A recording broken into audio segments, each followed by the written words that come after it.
never again do I ever want somebody to be in control of my financial freedom or future. The hard part was like, I didn't know what to do. I didn't know how to get out of that rat race of the 9 to 5. So now when I get problems and they're big problems, I'm like, man, what am I supposed to learn from this? And then I get excited about it. You're a man living in the modern world in a time when men and manhood are not what they once were. You live life on your own terms. You're self-sufficient. You think for yourself and you march to the beat of your own drum.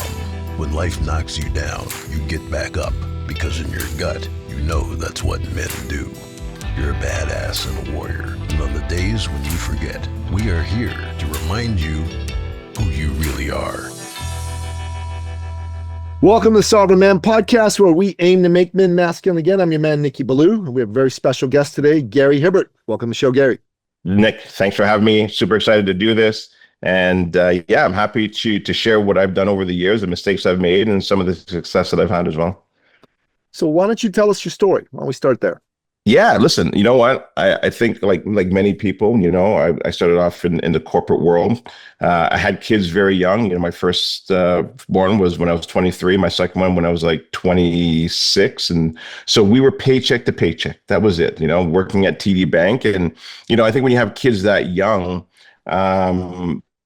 what else can you do except just try to figure this out, this game of life? And so that's what I did. Got into my 9 to 5. And before you knew it, things changed, and now I'm 35 years old, not liking my job, paycheck to paycheck, and I couldn't see where this was going to go. And I remember one day when I was working at the bank, and you talk to your coworkers, and I'm like, how do we get out of here? How do we get out of here? Maybe we get the lottery. Maybe we can start this business, or we can do that or this. And I said, man, I can't wait till I retire.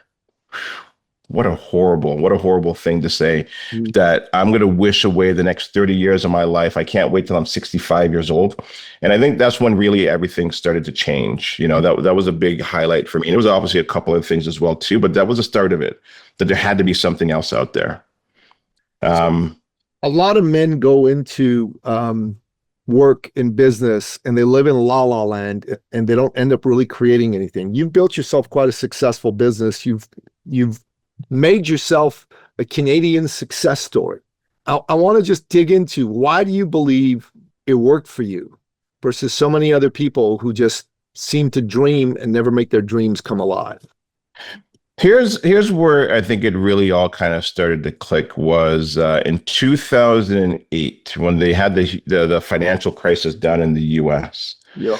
And everybody thought it was going to happen up here in Canada. And it didn't, but a lot of the banks and a lot of large companies started getting ready to lay people off because of the anticipation. And so I went into work. It was a Black Monday, they called it. Now looking back at it. Yeah, they called it Black Monday. Yeah. And I saw one of my coworkers get called into the office, and he comes out, and I'm like, he just got let go. And so they just started firing people minute by minute, hour by hour. And I'm just banging my hands on the keyboard. I'm like, I need this job. I can't get let go. And by the end of the day, the manager comes out and he goes, all right, whoever's left, you guys are safe. And I remember driving home, and I said, never again do I ever want somebody to be in control of my financial freedom or future. The hard part was like, I didn't know what to do. I didn't know how to get out of that rat race of the 9 to 5. And so I started getting into currency trading and commodities trading and buying stock markets. I was just doing everything, but I was putting myself into more debt. Make a long story short, I went into the bank for the third time to take my debt, put it into my mortgage. And I'm like, man, this house has bailed me out several times now. And my financial advisor leaves the office to go get me the paperwork to sign. And I remember I looked up on the wall. This is where everything changed. And I see the index chart. On that index chart, it shows you what the market has done for the last 50 years. So what interest rates have done, who was the prime minister, what stock markets have done. And then I saw inflation, and I keyed in on inflation. And over the last 50 years, inflation did anywhere from 2%, 1% to as high as maybe 15, 16%. But if you looked at the average, it's around 5% per year, okay? 4 or 5% a year. And I did the math on the raise that I got at work the previous year, and it was like $1,000, something like that. And when I divide that by the income that you made the previous year to what you're making now, it works out to 1.4%. And I'm like, I get it. My raise is 1.4, but inflation is ticking away at 3 or 4 or 5%. I think we all know it's a lot higher than that as well, too, because they can't manipulate those numbers. I realized that I couldn't outpace inflation by having a job. And I was like, if I just had one more investment property or one more property, what would that do for me? And that started me down the path of understanding how to get into real estate investing. And I just became a very good student at it. And from 2008 to 2014, about like 19 properties. And I learned how to raise capital. I learned how to believe in myself. I started reading self-help books like Jim Rohn, Zig Ziglar, Brian Tracy, you name it. I just became a good student and stopped, not wishing that it was easy or wishing that I was better. Don't ask for less problems. Baby. Just hope for more skills. Make the goal to become a millionaire, not for the money, but for the person you will become to achieve it. And then those things stuck with me. I just became a good student. And so then that is what changed my life. It was more philosophy than financial, because make the goal to become a millionaire for the money, but for the person you have to become to achieve it is who you become, not the money. You become a business philosopher, as the great Jim Rohn said, a business philosopher. Don't wish it were easier. Wish you were better. Wish you were better. Yeah. I love that. Don't ask Mr. for less problems. Mr. Don't ask for less problems. About Mr. Chauffin. Yeah, and that's what it is, right? It's all mindset. It's mindset. I strongly believe. I used to think it was 80% mindset, 20% skill set. I think, man, I'm leaning more towards 90% skill set. Or sorry, mindset, and 10% skill set. I agree with you. Mindset's everything, and too many people let their mindset go into the shitter. And they just go, oh, no, you just need to get better at this. No, you don't need to get better at this. You just need to become more grateful. You need to be more happy with what you got. God has been good to me. And too many men don't get that. They just look at life as the glass is half empty, not half full. Right. And they look at what's crappy in the world. And here's the truth. The world is what the world is. There's a lot of good in it. There's a lot that's not so good in it. What are you going to look for? Because what you look for is what you're going to find. I think if you really open yourself up to saying, anytime you get a problem, and as opposed to it being a problem, look at it as what gift can I get out of this? That's really what you should do whenever when you're faced with a problem. So now when I get problems and they're big problems, I'm like, man, what am I supposed to learn from this? And then I get excited about it, because I now know that that's going to allow me to put more tools into my tool belt to give me the skills that I need, because the problems that you continue to go through life get bigger and more challenging if you're pushing yourself and you're forcing yourself to open up that sphere of, whether it be public speaking, because a lot of times you'll see people go on stage and you say, man, I'm excited to be here. And you're like, how can somebody be excited to be there on stage? But it's because they've changed their mindset. They've changed the way that they look at challenges and struggles, because they continue to push themselves. And then when you push yourself, it allows you to kind of be able to contract back to a place where now you've built comfort in, because then you can push yourself even further. Why do you think so many men in this day and age are pussies? I think a lot of it has to do with social media. I think a lot of it has to do with them seeing the nice things in life, and everybody's life is perfect, but it doesn't show the difficulties that people are going through. And so you need difficulty in your life. You need it. You need challenges. You need problems. And people don't think that they need to go through it. You need to go through pain. So here's a great analogy. Would you call a touchdown if you didn't have any linebackers to go through? Would there be any enjoyment in it? Of course there wouldn't be. No, you need to know that somebody's about to kick your ass and tackle you to the ground and give you a black eye. Because when you're actually able to go through those problems and challenges and issues in life, that is where the joy is when you get through it, when you can beat the demons or the enemies that are coming at you. I like what you said there. Pain forces you to grow. In essence, that's what you're saying, right? Pain forces you to get better. Yeah. Yeah. Yeah. What do you think they call them? Growing pains, right? You know, young men when they're girls when they're growing and those bones are expanding, like it's painful, but it's part of growth. You need to go through that, and that's how you go through life and the obstacles. So Jim Rohn is a philosopher that you followed, and you quoted a lot of the wonderful things he said. Yeah. Tell me, why was Jim Rohn so important to you? Because Jim Rohn's been very important to me as well.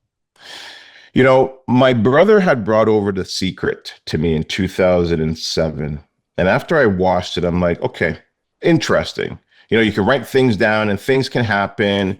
The problem is that they were missing the action piece of it, right? It was talking more about like the goal setting and, you know, if you write it down and it's going to appear to you if you believe in it, but the action piece is important. And so when I started looking a little bit deeper into philosophy and what was missing from The Secret, I happened to stumble across Jim Rohn. I really just stumbled across him. And he happened to be the one that really resonated with me the most. He was charismatic. He was funny. He had great quotes and a really good story, but also was in a place where I was as well too, where behind my promises and my dreams and my goals, because I think a lot of people do have big dreams and goals when they're in their teenage years or early 20s, and then all of a sudden you get caught into a job and then you forget about those dreams because, you know, an employer, a salary helps you forget about your dreams. You know, it's a great way to kill dreams. And then I realized that the salary that I was getting was my dream crusher and that I had to go back into being somebody that can be creative. And so Jim Rohn allowed me to believe in myself again. You know, he allowed me to be an author. I wrote a book as well too, that if somebody could write a book, why can't I? And then as opposed to thinking of the end of creating that book, just think of the title of the book. Then just think of the chapters of the book, then break it down into a paragraph, then even make that even smaller to a sentence. And if you break everything down in life to bite-sized bites, anything is achievable. Yes. But you got to break it down. Just break it down. You know, it's interesting what you said. A salary is a dream crusher. A salary, it helps you forget your dreams. And you know, I don't think everybody should be an entrepreneur because not everyone's built to be an entrepreneur. Let's just be straight about that. But a lot of people are. A lot more people are built to be entrepreneurs than actually are entrepreneurs. And if you've had a vision in your mind to be an entrepreneur, you should go for it. You shouldn't listen to anybody else's voice telling you not to go for it because the only voice that counts is your own, honestly. And your voice better be an encourager. And if you don't have an encourager for a voice to yourself, you better go find a coach or a mentor who can be an encourager to you. I agree. Yeah. You want to learn from somebody that is where you want to be. And I think a lot of people got themselves in some trouble over the last few years, learning from people who were in a place where they thought that they had been at for a very long time and they weren't. You can't learn from somebody who's been doing real estate investing for 2 years or 3 years because they haven't seen enough of the cycle. I got into it at 2008, again, maybe at a lucky time, maybe at the right time, but I was also able to learn from people who had just recently gone through a terrible, terrible cycle in late 80s, early 90s. And so then be able to sit down and learn from them the importance of not worrying about appreciation, focus on cash flow, and real estate investing is a long-term game. Don't worry about where it is right now. Worry about where it's going to be 10 years from now. Very simple philosophies. And then I applied that during COVID. I applied that when people just got really excited about real estate investing. And I took my investors and I'm like, we're going to Peterborough. We're going to the outskirts. These numbers don't make sense. Don't worry about appreciation. Even if we buy something in the peak, and a lot of my clients did, they're fine. Because we bought for cash flow, we converted them into single family homes into 2 units. We have the ability to add a coach house or a garden suite in the backyard at numbers that made sense at 500, 550, 600, as opposed to speculating on a condo that might cash flow and might go up, right? And I know I kind of flipped the script a little bit there to go into real estate investment, but I think it's important. Really, what it is learn from people that are where you want to be. That's been doing it for a number of years and have seen different cycles. So young men in particular need mentors, men that have been there, done that. And I think it's important that they learn from folks who've had some longevity in the world, right? Yeah. A lot of young men follow guys like, for example, Andrew Tate. Okay, God bless Andrew Tate. He's done some interesting things. He's gotten some success in his life, but he's 37 years old. He doesn't know everything there is to know about life and what's gonna make a man live an honorable life. In fact, there's a lot of things he talks about that I think are straight up horseshit, right? Yeah. But young men need elders, and I think it's important for young men to have elders that they listen to, simply because of what you said. The longevity that you've had in life, not just in a particular market, is what gives you the right to be able to tell a younger man, listen, take it easy, learn, listen to people that are older than you, take the lessons that they can impart to you, because those lessons could actually end up saving you a lot of money, a lot of heartache. And if you're someone who doesn't listen to your elders, I say you're straight up stupid. I agree. What are your thoughts on that?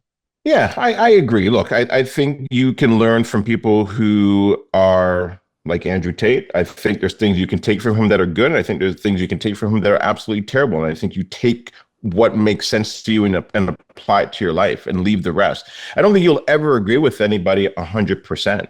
And then answering the question about your elders, man, I think, to me, whenever I sit down with somebody who's older than me, I just love to be a sponge, because there's just so much information that you can get from them.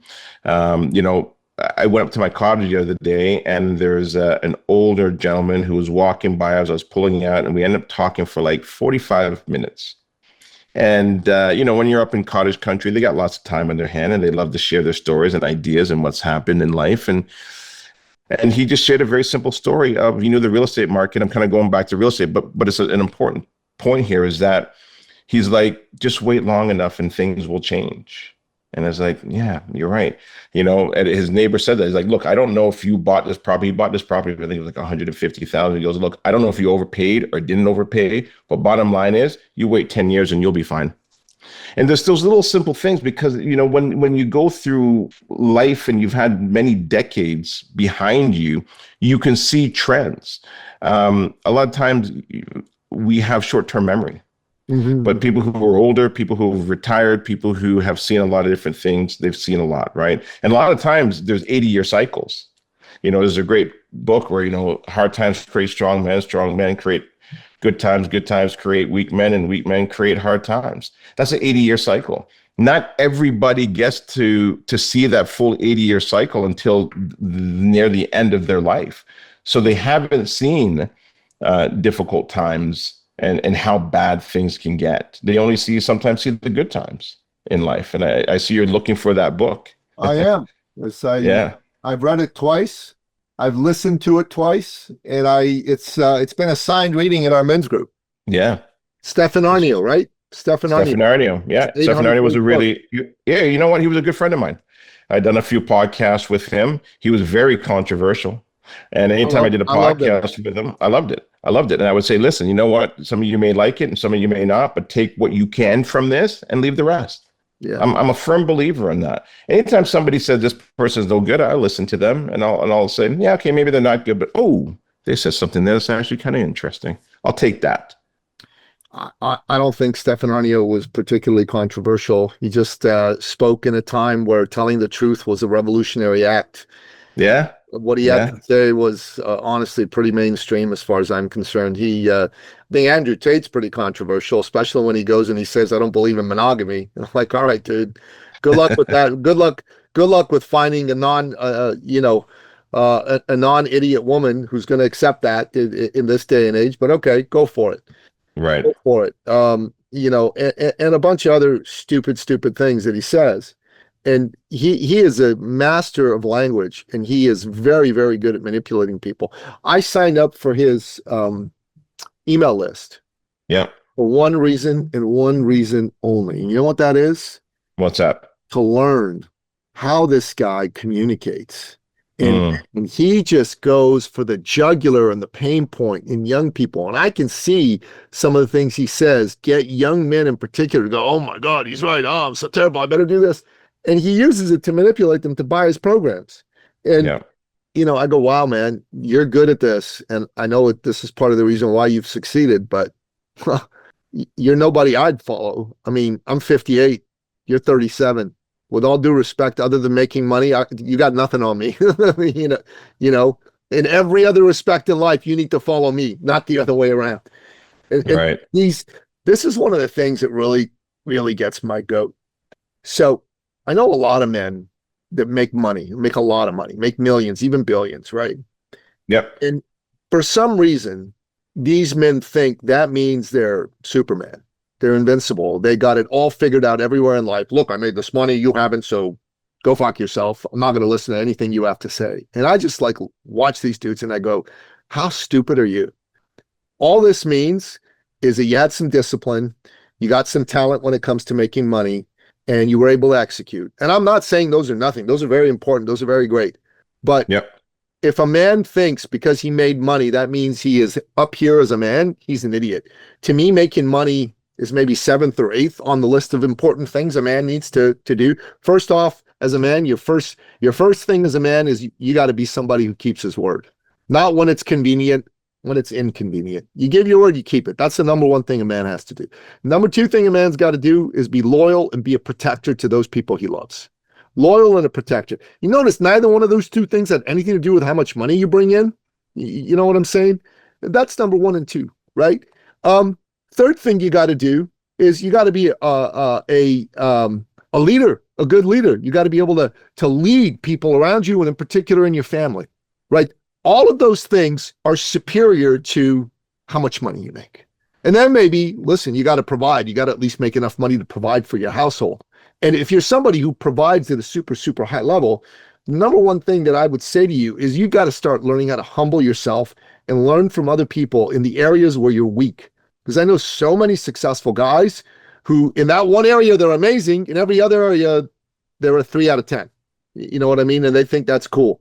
And it's one of the things I want to teach young men is work on yourself, work on your character, work on how well you keep your word, work on how loyal you are to the people that you love and around you, work on your leadership skills. The money and all that's going to come. But even when it comes, don't become an arrogant asshole who thinks just because you made a bit of money, you're better than everybody else, because you're not.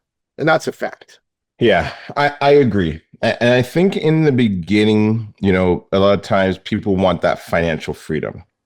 And when you get to that financial freedom, I think you've got to take a step back and say, well, why did I want this? And what is it that I'm actually really chasing? It's no different than real estate investing. Like nobody wants to be a landlord. I don't want to be a landlord. I was buying it because I wanted financial freedom. And then once I had the properties where I felt like I was comfortable, I'm like, well, why am I doing it? And how many more properties do I need?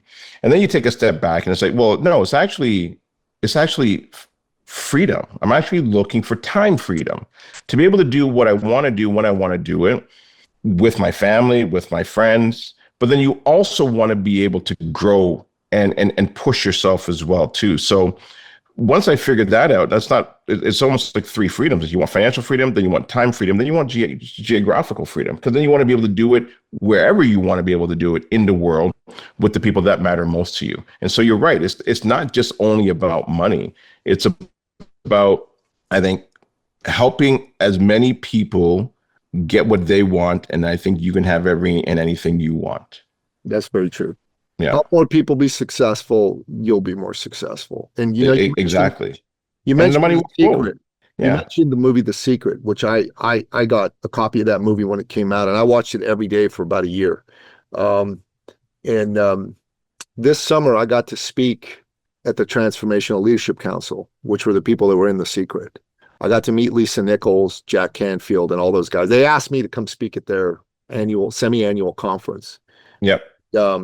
The coolest thing about being there is you have a lot of hyper successful people who had no ego about it. It was really, really cool.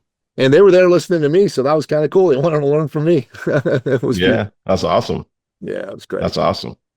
Yeah, and when you put yourself in those type of rooms, the people that are in there can't help but rub off on you. That's just what ends up happening, right? And you find that you know when you put yourself in those situations, you know what do they say? You show me your five friends, and I'll show you who you are. Amen. The Yeah, law of proximity is very powerful. And yeah. Gary Hibbert, man, I thank you for coming here, sharing your story, sharing your wisdom. How to become financially free is an important topic to men, especially young men. And you did a good job of sharing how Thank to you, go about that journey. God bless you, brother. thank you, man. I appreciate that. Take care. Yeah, you bet. That's a wrap. Thank you for listening to the Sovereign Man Podcast. If you're ready to take charge of your life and become the man you've always wanted to be, we invite you to join the movement at sovereignman.ca.